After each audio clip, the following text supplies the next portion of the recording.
mendamba cintamu. Aku lemah, aku jahil tanpa pimpinan darimu. A'udzubillahi minasyaitonirrajim. Bismillahirrahmanirrahim. Astaghfirullah rabbi wa atubu ilaih. Walhamdulillahi rabbil alamin. Summa salatu wassalamu ala asyrafil anbiya'i wal mursalin, habibina wa habibi rabbil alamin, Abil Qasim Muhammad wa ala alihi at-tayyibin at-tahirin al-ma'sumin al-muntajabin. Allahumma antikni bil huda wa alhimni at-taqwa.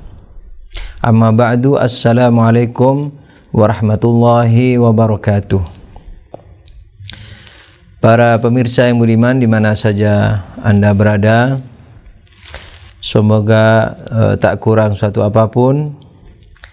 Dan sebagaimana biasa, saya selalu mendoakan para pemirsa di samping kesehatan dan tidak adanya aral melintang, saya selalu menyertakan doa bagi para pemirsa untuk selalu menjadi hamba yang pandai mensyukuri nikmat Allah Subhanahu wa taala.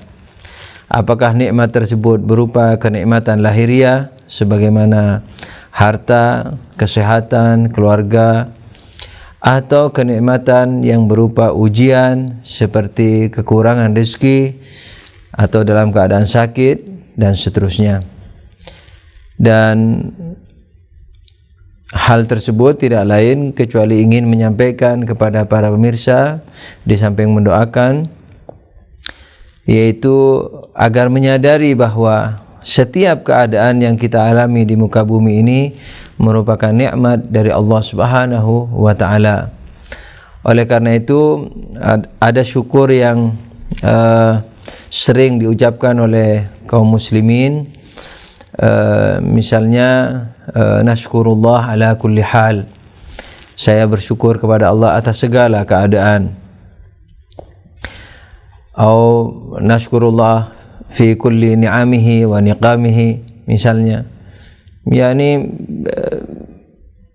dalam segala situasi saya mensyukuri nikmat Allah, yakni fi ni'amihi wa masalan dalam segala nikmat atau dalam segala ujiannya.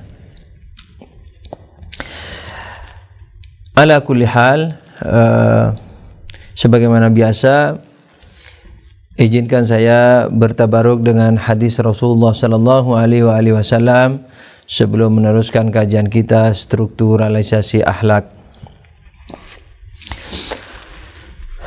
Rasulullah bersabda, bismillahirrahmanirrahim, man igtiba indahu akhuhul muslim wastata'a nasrahu falam yansurhu khadalahu Allah fid dunya wal akhirah.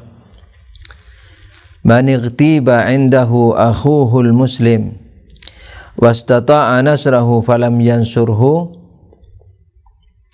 khadalahu Allah fid dunya wal akhirah.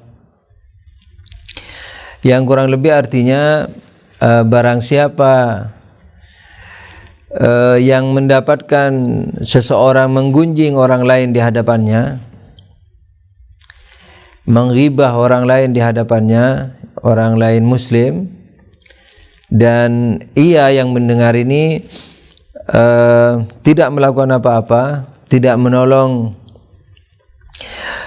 muslim yang digunjing tersebut, tidak menolong muslim yang dighibah tersebut, maka Allah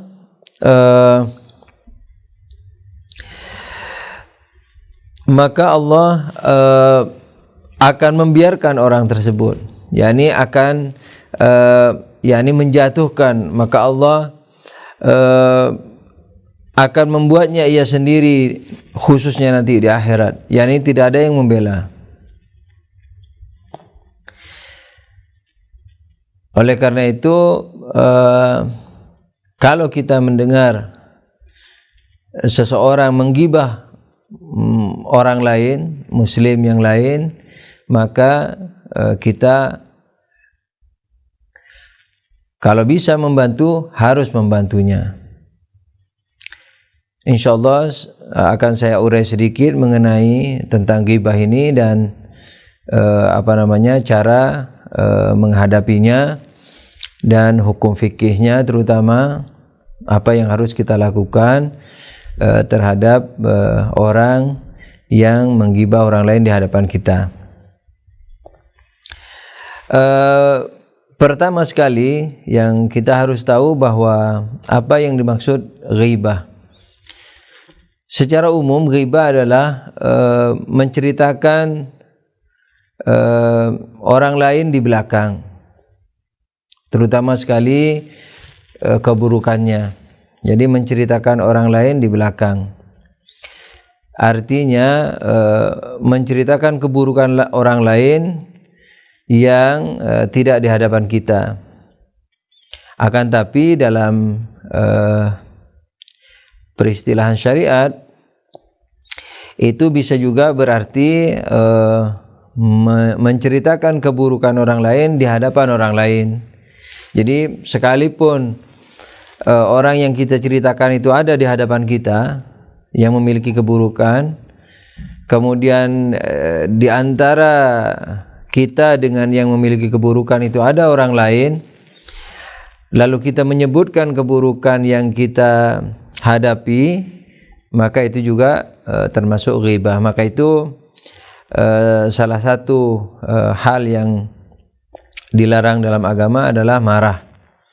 Marah bukan perasaan marah yang ada dalam hati, itu tidak dosa. Yang dosa adalah marah yang teraplikasikan keluar. Nah, marah yang teraplikasikan keluar biasanya berupa pengungkitan terhadap hal-hal yang telah lalu. Nah, ini yang disebut menggunjing. Misalnya karena kita marah sama A, sementara sama B, kita A misalnya marah sama B, tapi ada C di situ, ada orang lain, lalu kita mengatakan memang kamu B, memang kamu suka menipu, dulu juga menipu aku, dulu juga menipu misalnya saudaraku dan seterusnya. Mengungkit yang telah lalu, sekalipun ada B, itu digolongkan ghibah. Maka itu marah yang mengungkit keburukan yang kita marahi, sementara ada orang lain di situ, itu termasuk dosa. Dan salah satu aplikasi marah selain menggunjing adalah mencerca, memfitnah, mengejek-ngejek, mengolok-olok dan sebagainya. Kembali kepada masalah, insyaallah nanti masalah marah ini kalau ada izin dari Allah kita akan bahas. Mengenai ghibah ini yaitu menceritakan apa yakni yang dilarang dalam agama, yakni menceritakan sesuatu yang tidak disuka, yang berupa keburukan. Ulama juga memasukkan bukan hanya cacat akhlak tapi cacat badan juga begitu. Misalnya itu si pincang, nah itu termasuk sebagian ulama memasukkannya ke dalam ghibah. Sekalipun kenyataannya pincang, tapi pengungkitan yang tidak disukai itu sebagian ulama menggolongkannya ke dalam ghibah. Nah, ghibah secara umum adalah menceritakan keburukan orang lain di belakang, yang diharamkan sudah tentu. Nah,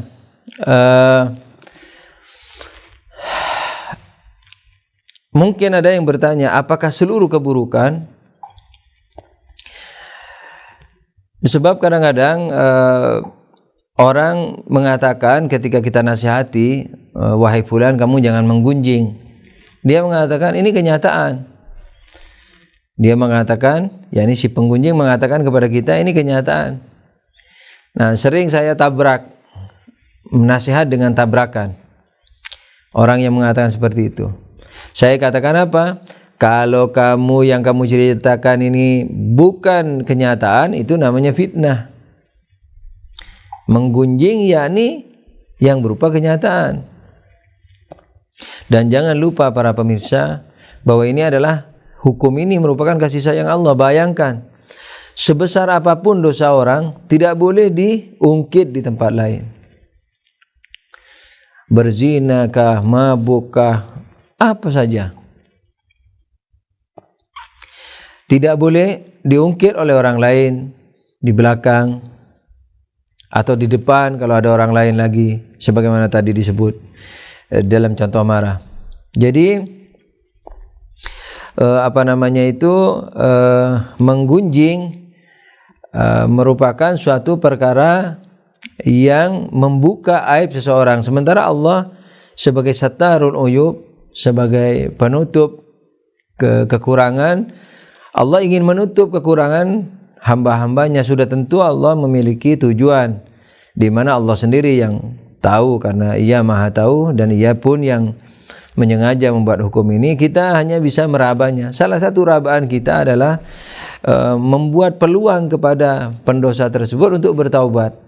Tapi kalau keburukannya itu sudah menyebar sekampung, maka dia semakin pesimis untuk melakukan taubat, karena sudah kadung basah istilahnya. Oleh karena itu, kalau kita menutupnya, maka dan itu merupakan kewajiban, bukan kewajiban akhlak tapi termasuk fikih, karena dosa kalau membongkar. Orang yang punya kesalahan tidak terbongkar di kampungnya misalnya, atau di kantornya, maka ia ada kemungkinan atau peluang yang luas untuk bertaubat. Nah, apakah mungkin ada yang bertanya, apakah tidak memiliki syarat-syarat lain? Sudah tentu memiliki syarat-syarat lain.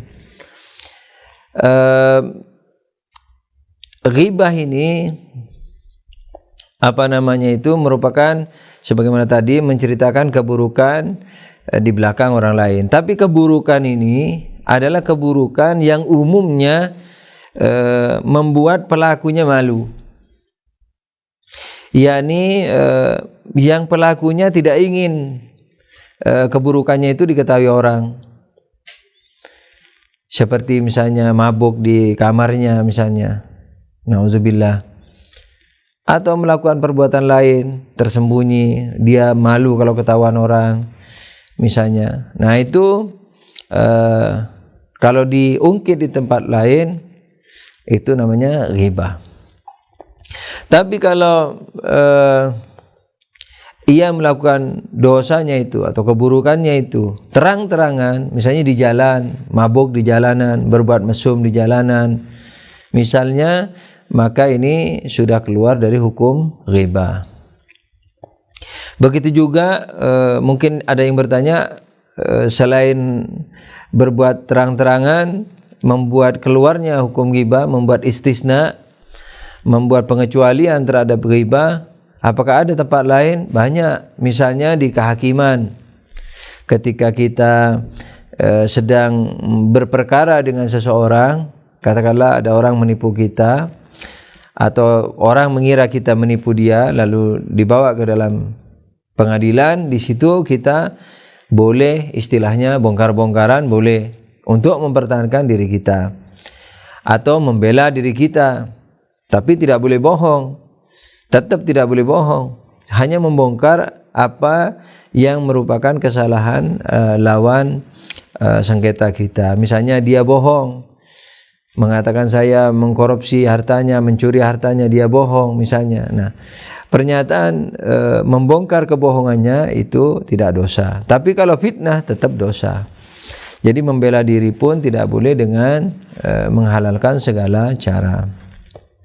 Apa ada istisna yang lain, pengecualian yang lain? Sudah tentu ada. Misalnya menasihati teman kita.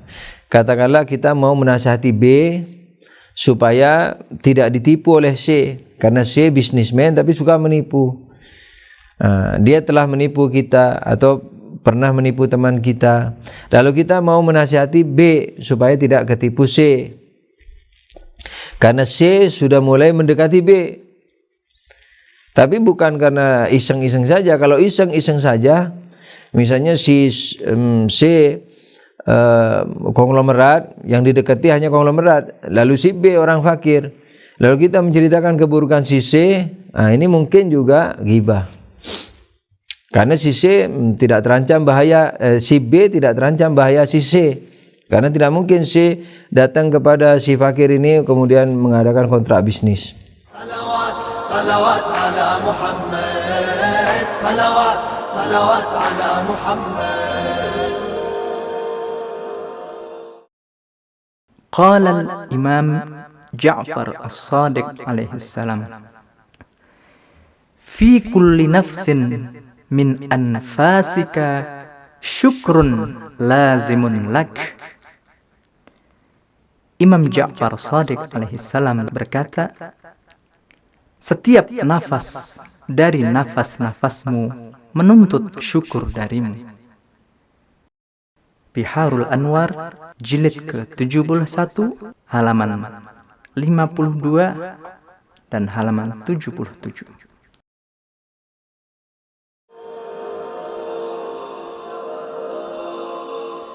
Jadi hati-hatinya jangan dilakukan kalau tidak tepat sasaran. Jadi kalau memang harus membongkar hanya betul-betul supaya mengamankan teman kita. Contohnya B di sini.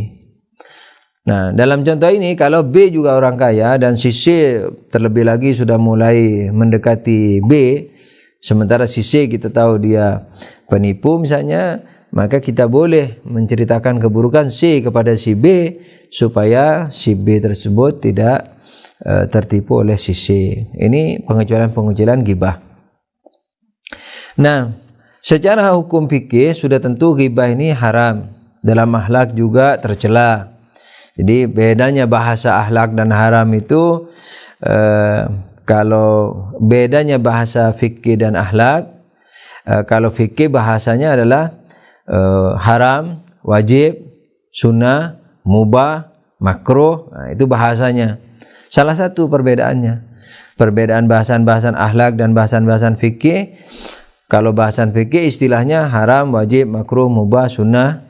Nah, di mana seluruh kehidupan tidak ada yang keluar dari 3-5 hal ini. Jadi seluruh objek akhlak pun termasuk objek fikih. Misalnya tersenyum, sunnah. Misalnya cemberut, barangkali makruh.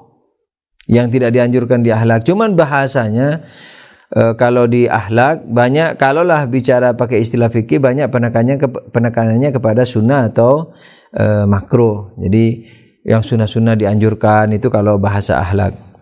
Atau lebih umum lagi yang ini bagus, yang itu tercela misalnya, itu bahasa akhlak. Seperti ghibah ini kalau dalam bahasa fikih ini adalah haram. Dan dalam bahasa akhlak adalah perbuatan tercela. Nah, dalam istilah fikih sudah tentu ghibah ini haram. Kemudian kalau kita mendengar orang menggibah di hadapan kita, menggibah orang lain, apa kewajiban fikihnya? Ada 3 tahapan.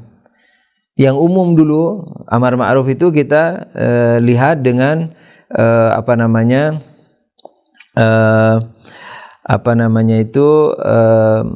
istilah yang dulu sekali sebelum kita mengenal Ahlul Bait. Amar ma'ruf itu 3 tahapan, dimulai dengan tangan. Beramar ma'ruf dengan tangan, kalau tidak mampu dengan kata-kata, kalau tidak mampu dengan hati. Jadi dengan tangan dulu, misalnya membawa orang itu keluar kamar misalnya yang menggibah ini. Kalau takut misalnya tidak mampu dengan itu, berkata dengan kata-kata misalnya jangan menggibah. Kalau juga takut dengan hati, dan itu selemah-lemah iman. Tapi yang umum di Ahlul Bait kebalikannya. Amar ma'ruf dengan hati dulu, dengan yang sedikit dulu. Kalau dulu yang kita dengar dengan yang banyak duluan, dengan tangan dulu.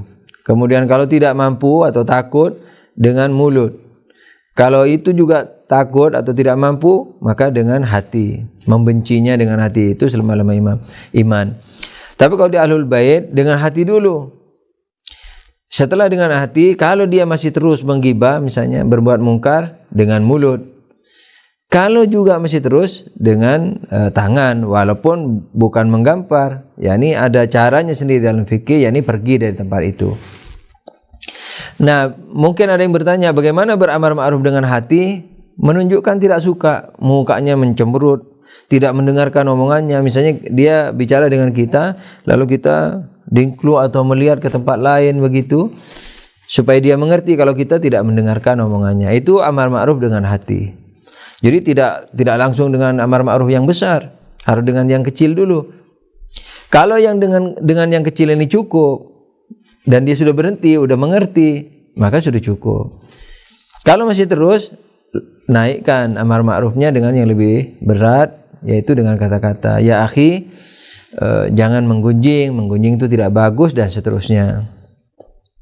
Nah, kalau masih terus, bukan digampar, bukan diseret, dengan tangan, yakni dengan badan, yakni dengan badan yang diatur oleh fikih yang lain. Dalam hal ini tidak berhak kita menempeleng, menyeret. Nah, jadi bagaimana? Kita yang pergi dari tempat itu, begitu. Atau kalau kita kalau dia datang ke rumah kita minta dia pergi, begitu. Atau kita masuk ke dalam rumah, membiarkan dia di ruang tamu sendirian, begitu. Nah, ini cara fikihnya. Nah, yang dimaksud Rasulullah sallallahu alaihi wasallam sudah tentu beliau yang tahu, karena beliau yang mengatakan, ketika mengatakan maniktiba indahu akhuhul muslim, barang siapa yang mendengar saudaranya menggunjing orang lain muslim yang lain, wastata'a nasrahu, dan dia bisa menolong orang lain itu, falam yansurhu, kemudian dia tidak menolong orang ketiga itu, khadzalahullahu fid dunya wal akhirah, maka Allah akan membiarkannya di dunia dan di akhirat. Tidak akan membelanya dan seterusnya, tidak akan menolongnya dan seterusnya. Nah, apa yang dimaksud menolong? Apakah menolong itu menutupi kenyataannya? Misalnya, wah dia itu mabuk di kamarnya kemarin. Oh tidak mabuk, apa begitu? Nah, kemungkinan besar tidak dengan demikian, karena yang demikian ini adalah istilahnya bisa masuk ke dalam dusta. Nah, cara menolong muslim yang digibah itu pertama kali adalah melakukan fikihnya ini. Yakni apa? Yakni misalnya dengan dia mencemberut atau menoleh sana sini, tanda tidak mendengarkan omongannya, itu sudah termasuk bagian membela, karena dia akan berhenti.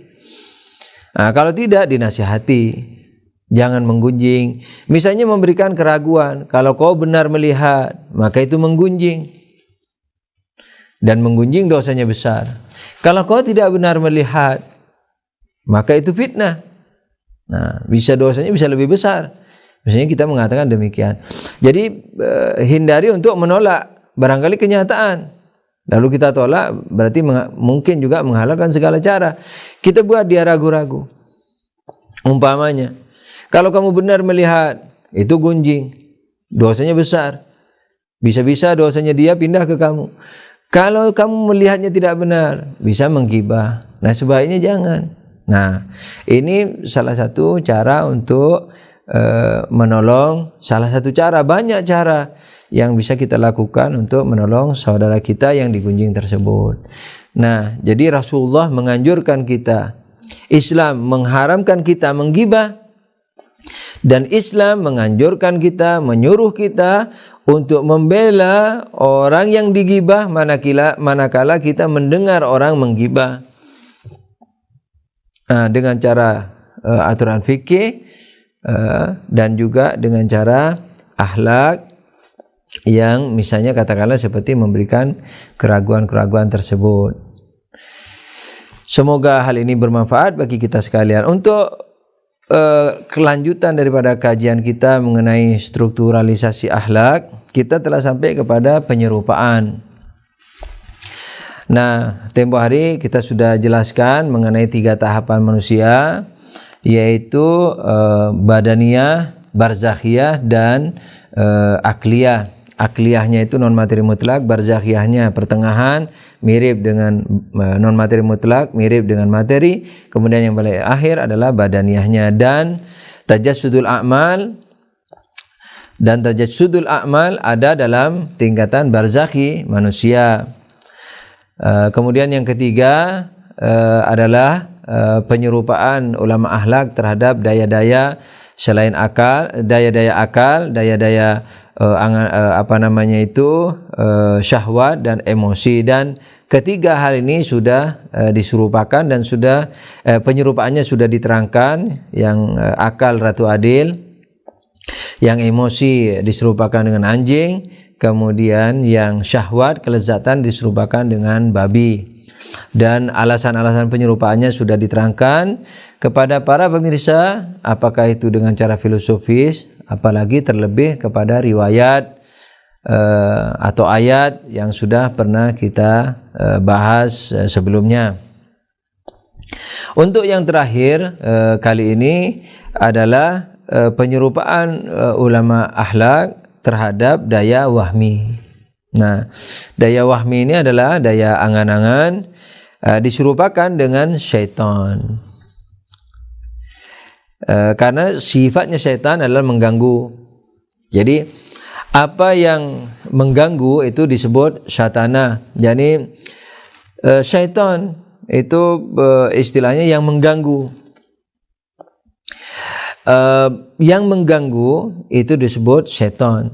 Iblis itu disebut syaitan karena mengganggu. Nah, daya wahmi ini itu diserupakan dengan syaitan. Karena dia memberikan angan-angan selalu. Iblis sendiri mengatakan dalam Al-Quran kepada Allah ketika menantang Allah untuk menjatuhkan manusia, katakanlah begitu.